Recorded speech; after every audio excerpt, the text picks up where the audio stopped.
Welcome everyone to Healthier Together, Care, Commit, and Connect with Seniors. So happy today to be here and to introduce Cindy.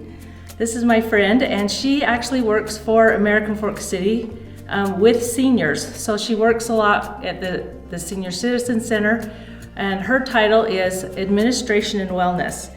And she started when COVID hit because they needed some help down here at the senior center, and so she moved from the rec center down here, but she's been instrumental in helping the seniors to just become more active and live their best life and be able to be active, clear in their retirement.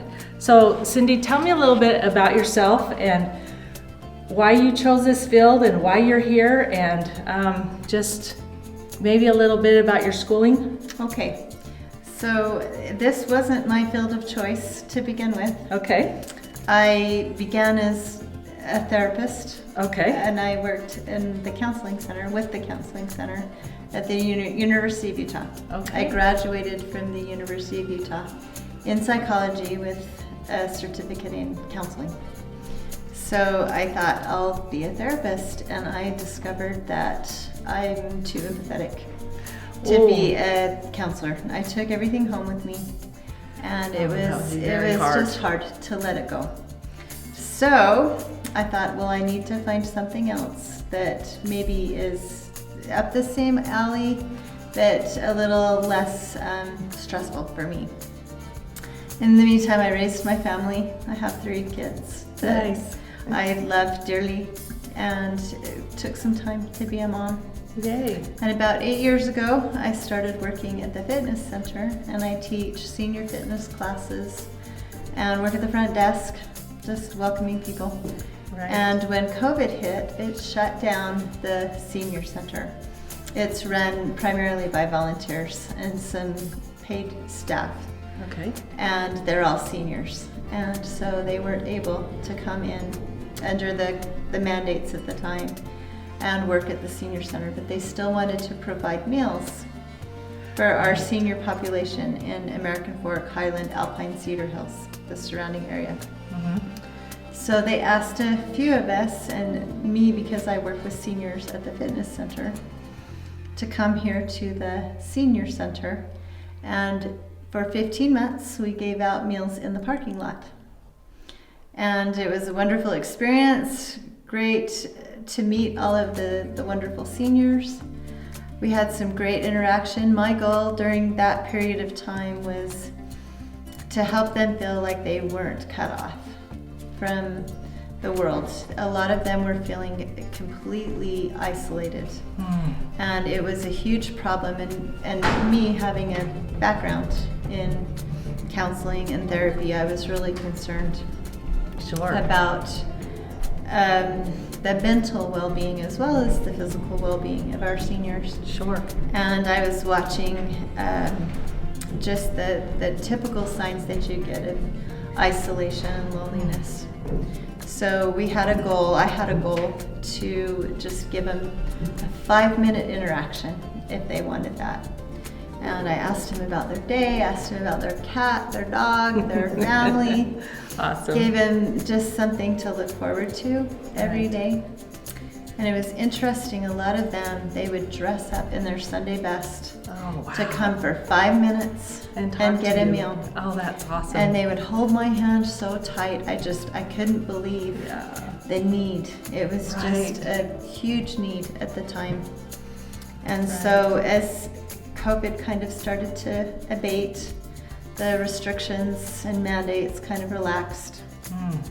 They asked me to stay. So Stan Street, the director, the senior center director here, asked me if I would stay on. So we had to get special permission through the city of American Fork. This position that I have now didn't exist. And so they agreed to allow me to stay on. Awesome. And I handle all of the administrative things here for the senior center. But I also wanted to be in charge of wellness if they would let me do that. So they agreed. And we're trying to have an extension of the rec center, the fitness center. Okay. the senior center is part of the rec department. Okay.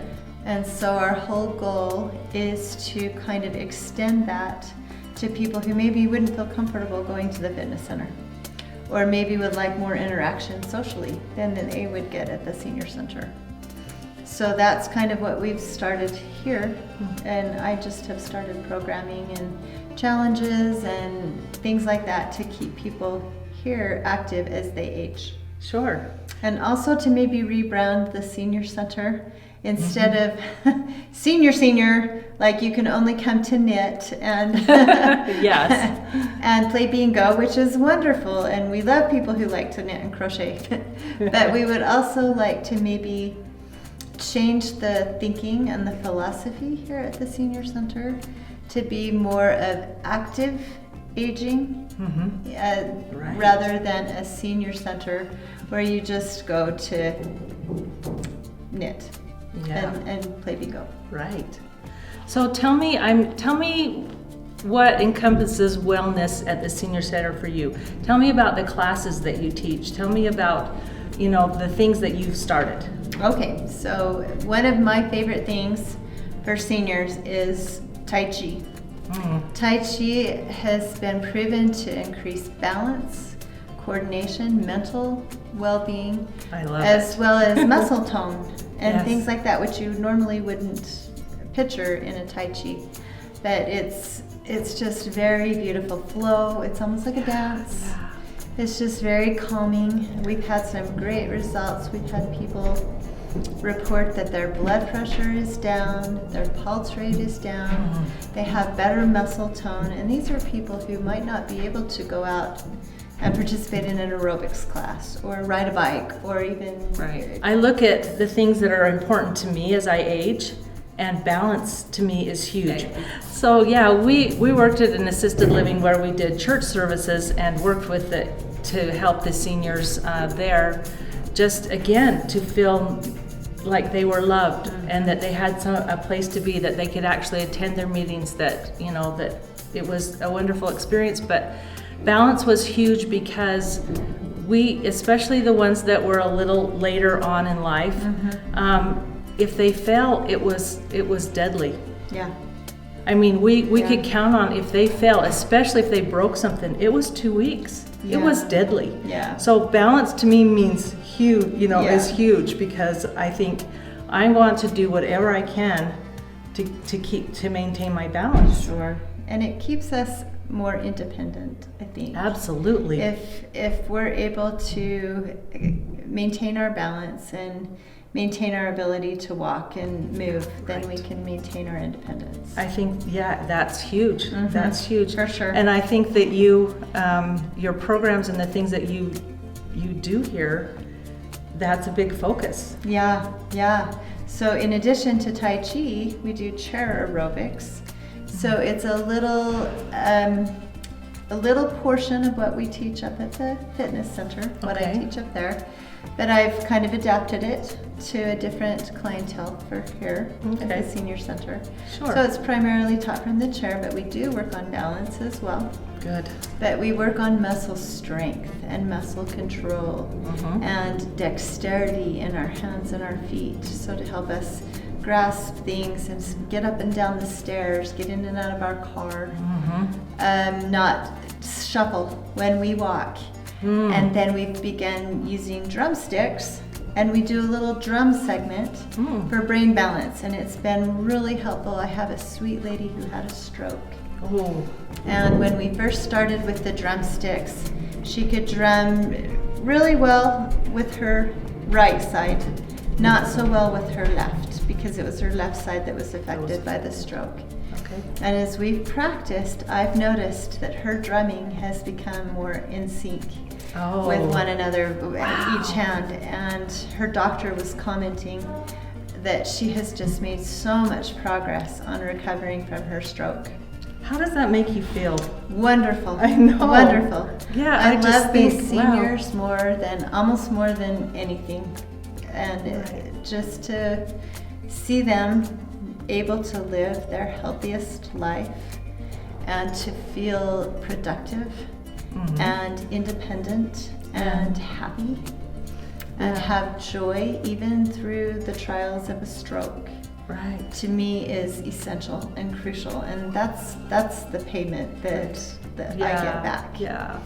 And we just started a mindfulness class. Oh, okay. Mindfulness Tell us and about that. meditation. And again, it kind of goes along with the idea of Tai Chi, that a lot of our participants here have had family members who have maybe gone through, maybe it's their spouse or their child, and so they're really struggling as a caregiver or as a participant watching a family go through a really traumatic experience. And just giving them a half an hour to just calm their mind and to come to grips and peace with maybe some of the anxiety or some of the distress that's occurring in their life has really been helpful. I've had people, and we journal at the end, and I've had people just comment that being able to just take a half an hour to just kind of get things out and relax and let that go for a little while has been super helpful for them. That sounds wonderful. Because as I watched my own mom age, you know, depression is huge. It is. It can really get a hold of you, and so I know mindfulness helps with that. Yeah. So, why do you make such an effort to do programs like your bingo? Tell us about your bingo and why you do something like that. Okay, so we did fitness bingo. I think that's what you're referring to. Yep, fitness bingo. I try to make fitness challenges fun. Yeah. So I want each of us to challenge ourselves. It's so much easier to become, to get into a habit of regular fitness. And that means mental fitness as well, emotional fitness, community wellness, as well as just physical fitness. But it's so much easier to get into a habit of doing fitness if it's something that's fun, that we enjoy. Absolutely. So my goal is to maybe have some fun activities that would motivate people to try something new that maybe they would never think that they would want to engage in. Right. So my fitness bingo, I chose some things that I know people do regularly, like go for walks or go to the pool or ride their bike, write in their journal, things like that. But then I included some things that might be completely foreign to them. Yeah. And I took some exercise equipment at the fitness center that I know is there, that I know would be safe for them to participate with, but that they probably don't even know exists or have never tried. Yeah.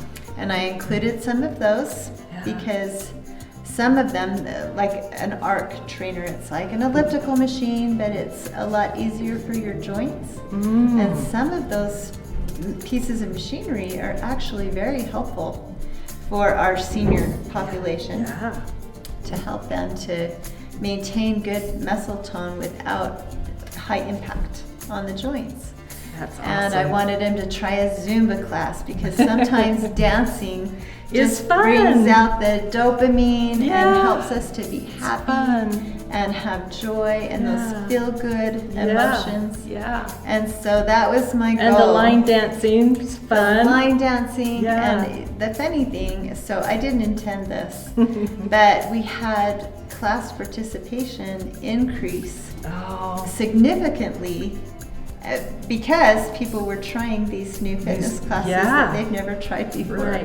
And so, you know, it wasn't self-serving. It wasn't intended to be self-serving, but it was. But it benefited everybody. It did. I mean, one of them was try something new. And my try something new was pickleball. And oh my gosh, I'm addicted. It is so fun. I mean, it's such good exercise, but yet you're not, you know, you can keep within your ability and range. And oh my gosh, we've had so much fun with that. We've taken our grandkids. It has been a wonderful thing. And I don't know that I would have done that, but it's like, try something new. And my daughter's like, let's try this. And I'm like, how wonderful. It was great. It was a great thing. That is so good. Yeah, it's awesome. That is so good. One of our other things was to do something exercise oriented with a friend. Mm-hmm. And I had really great feedback on people who met new friends. Oh, and that's you're so much good. more likely to engage in physical exercise and activity with a friend. Right, that's true. And so it just makes me happy that people are not only engaging in exercise, but they're meeting new friends. Right. That's what we're doing this for. Yeah, and so tell me a little bit why it's so important, the social aspect of all this. Why is social so important here? That goes back to my training, really, and what I graduated in. I am always concerned about the well-being behind all of these things.